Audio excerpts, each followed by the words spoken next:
তো গাইস তো একটা কেরম কিচ্ছু হয়ে গেছে ছোটোখাটো ভাবে। এবার এদিকে দেবের শ্যুট চলছে মানে ফটোশ্যুট চলছে আর এদিকে অ্যানিকে এমন করে মেরেছে দেব, ঠিক আছে ওটা মানে ভিডিওতে হয়েছে, ওটা অরিজিনালে কেউ মারিনি, ঠিক আছে। অ্যানির হাতটায় লেগেছে, অ্যানির যখন হাতটা ফুলে উঠছে, ঠিক আছে লেগেছে, বিরাট লেগেছে, বুঝতে পারছি।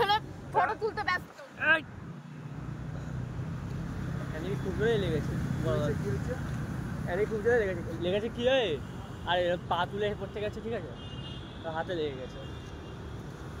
ভাই অ্যানি লেগেছে খুব জোরে, অ্যানি হাত তুলে যাচ্ছে, হাত তুলে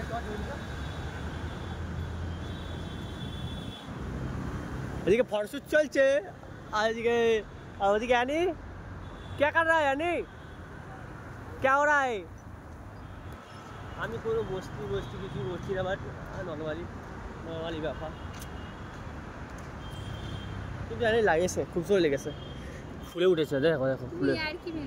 আমি আর কি মারছি না, গাছ দিয়েও দেখাতে হবে তো না, আর কি মানে কোনো লাভ আছে আমার। দেবী এত বড় কাণ্ডটা করেছে, দেখ কি করেছিস, দেখ তুই দেখ কি করেছিস, ফুলে উঠেছে পুরো। আরে ভাই এখানে ড্যামেজ হয়েছে একজনের, ভিডিওটা অন কর, ডাক্তারের টাকা তুলতে হবে। টাকা জুটো কি ধরে আরে খরচা তুলবো বলেছি, তাই অন্তরা বলেছি মেডিকেলের খরচা তুলবো। এদিকে আয়, দাঁড়া অন্তরা জুতো খুলে ফেলেছে ভাই, এত চাপ দেখো, মুখটা পুরো চলে যাচ্ছে ভাই, স্যার রোদ্র ভালো লাগছে না গাইস। একটা টেকে